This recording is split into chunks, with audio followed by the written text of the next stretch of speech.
If you've got a bike like this, there's a good chance you want to upgrade the brakes, and good brake upgrade options have been out of stock for a long time, particularly if you want a full hydraulic setup, and we finally have a solution.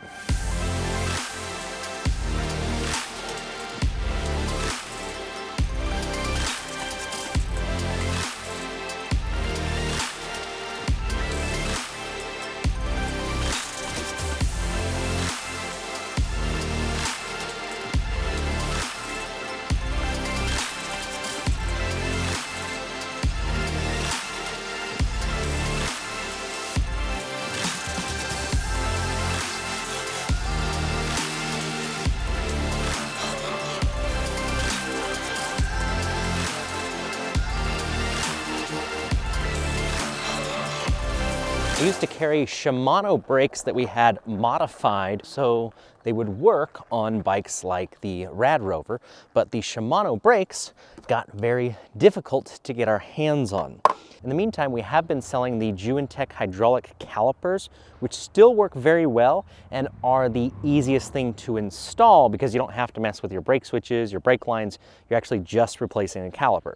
So that is still going to be an option, but if you want a full hydraulic system that goes all the way from the bars down to the caliper, this is it. Now, this particular set being the first set of brakes we had made, doesn't have any logos or anything on it. These are going to say Area 13. So out of the 5 things I want you to know about these brakes, that is number 1, that it is a full hydraulic system, replaces everything on the bike. Thanks to our mechanic Mark, he actually installed these through the frame for those wanting a nice clean look.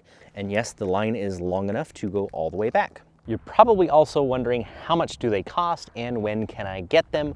Well, the retail on these is going to be a little bit higher than the Shimano's, and I'll explain why in a moment, at $199, but they are on pre-order right now for $149. So about 150 bucks delivered to your door in the US.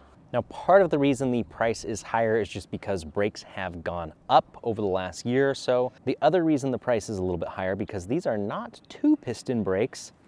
They are 4-piston brakes, very similar to the Tektro 4-piston brakes we're using on the Blackbird bikes. That means instead of a single piston right in the middle, you actually have 2 pistons on each side, and the pad is a little bit longer and bigger than you'll find on a single piston brake. And that goes for both the front and the rear caliper. The fourth thing you need to know is that although these are what I would call a generic brake that we had made custom so they could fit easily onto e-bikes, is that the pads and the parts are not necessarily custom. So they do use standard 4-piston pads that are common on Tektro and other brands.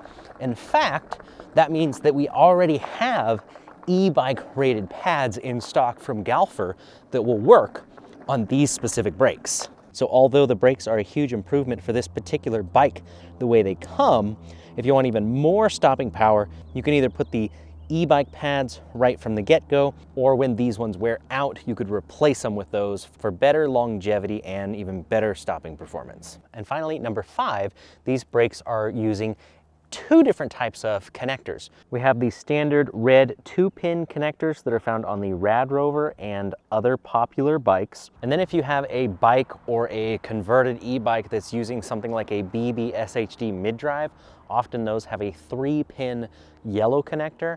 That's going to be an option. We're going to have an adapter that's available so it will work with either type of bike. They're on pre-order and we expect them to arrive in about 2 months from now. One extra thing I need to mention is this particular Rad Rover bike. This has been our test mule for things like brakes, our controller upgrade, and we have had a lot of requests for an upgrade kit for the Rad Rover 6. Which means that instead of keeping this bike, we're going to sell it and buy a Rad Rover 6 to replace it so we can start working on the upgrade kit. So this green Rad Rover bike has our upgrade kit on it for more power. It has an aftermarket motor. It's not a Bafang, but it is a different, slightly more powerful motor that we were testing out. It has the 4-piston hydraulic brakes on it. We're going to put it on an auction on our website, also starting at the time of this video release.